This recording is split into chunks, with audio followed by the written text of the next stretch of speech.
As universidades são um patrimônio do nosso povo brasileiro. Elas são um instrumento de inclusão, talvez, dos mais poderosos que nós temos para as populações negras, pobres, indígenas, porque hoje a Universidade Federal Brasileira tem a cara do povo brasileiro. Mas, além disso, as universidades federais são o instrumento mais poderoso e com mais qualidade para a formação das nossas futuras gerações. Aqui nós preparamos as receitas para os caldeirões do futuro. Aqui nós somos uma usina de arte e de cultura.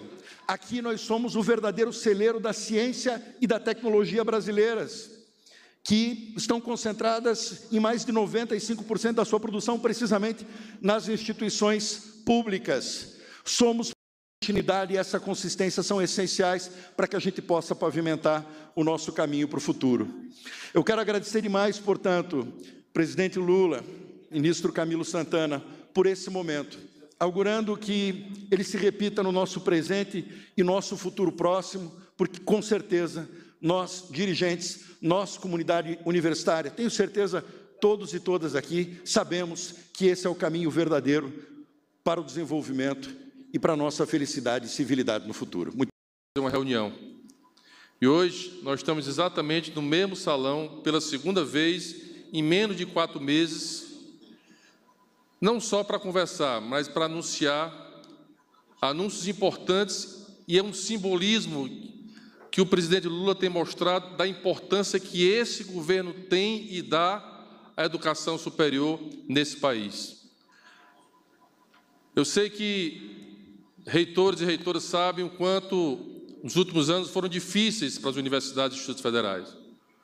Vocês sabem quantos cortes foram feitos no orçamento por falta de um compromisso da União, do governo federal, com as nossas instituições.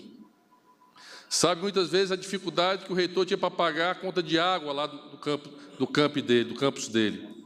Eu tenho, presidente, recebido inúmeros reitores e reitoras e fico impressionado. Eu queria aqui dar esse testemunho da empolgação, do amor, da vontade de fazer, de realizar, que eu vejo nos olhares de cada reitor e reitora, de cada equipe que eu recebo lá no Ministério da Educação.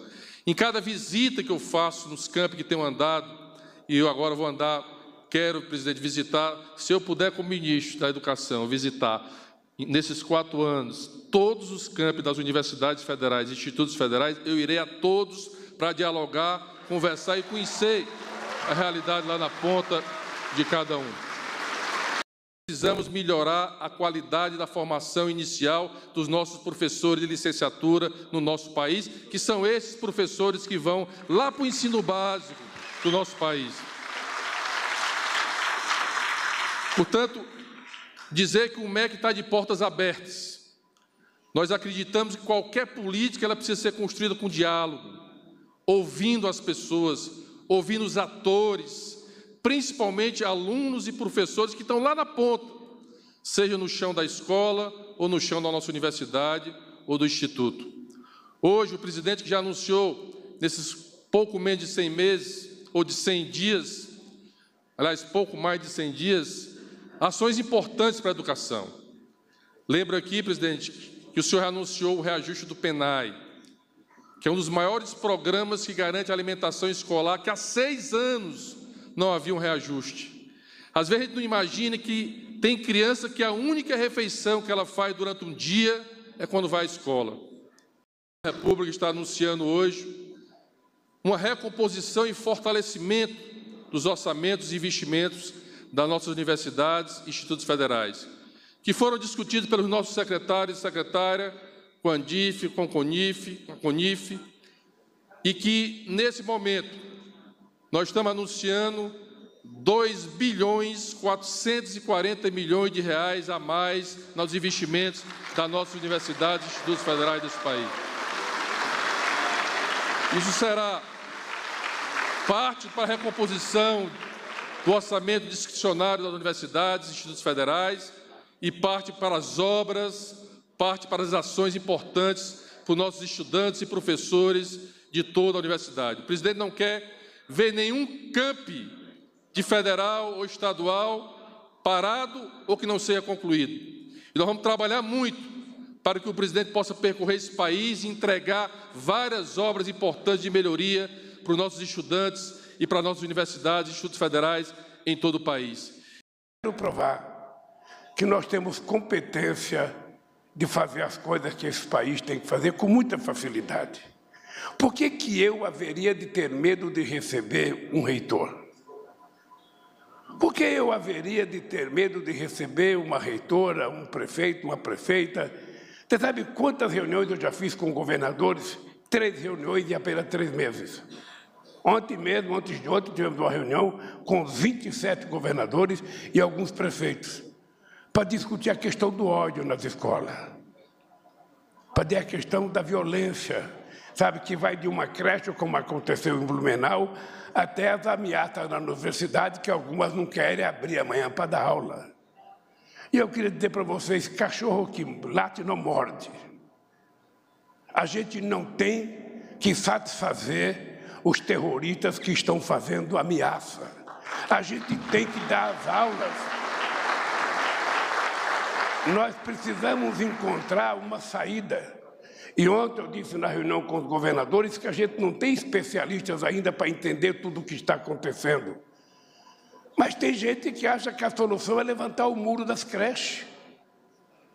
Tem gente que acha que a solução é colocar detector de metais. Imagina uma criança de 6 anos passando detector de metais. Ou seja, então nós precisamos utilizar a nossa inteligência para a gente tentar recuperar nesse país a compreensão de que ser bom é melhor do que ser ruim. Sabe, de que você ter amor, ter afeto, é muito mais importante do que você ter ódio. Sabe, fazer as coisas que são naturais e que todo mundo sabe que tem que fazer.